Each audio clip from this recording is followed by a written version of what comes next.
El Ayuntamiento de Leliana ha llevado a cabo desde principios de septiembre diversas obras de renovación de asfaltado y refuerzo del firme en diferentes puntos del término municipal.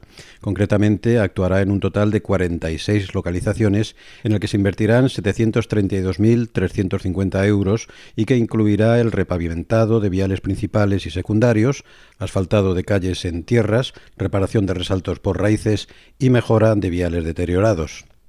Las actuaciones consistirán en el fresado del firme existente, el riego de adherencia e imprimación y una nueva capa de aglomerado asfáltico. En aquellos casos que lo requiera, se realizará un saneado de la zona, eliminación de raíces y el relleno con zahorras artificiales o de hormigón, además de la reposición de toda la pintura vial.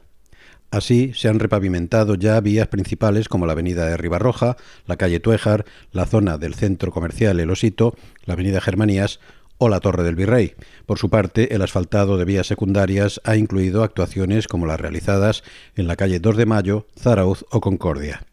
Además, continúan los trabajos en un total de 8 calles que todavía estaban sin urbanizar y por tanto presentaban caminos de tierra como la Plaza de Tetuán, la calle Barcelona o Los Naranjos.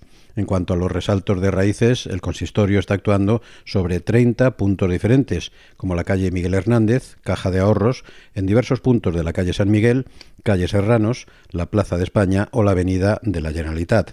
Por su parte, se han reparado viales deteriorados como la calle Oliva, Murcia, Alcublas o Escalante, entre otras. En definitiva, jo crec que estem millorant l'Aliana, que és el compromís que nosaltres vàrem adquirir quan es varen presentar a les últimes eleccions. La gent ens va atorgar la seva confiança i el que estem fent és tornar el treball, el nostre contracte, que és tornar tot el treball, la confiança que ens varen llançar. Jo volguera ressaltar el gran esforç que està fent l'Ajuntament en aquest moment, tant a nivell econòmic com a nivell humà.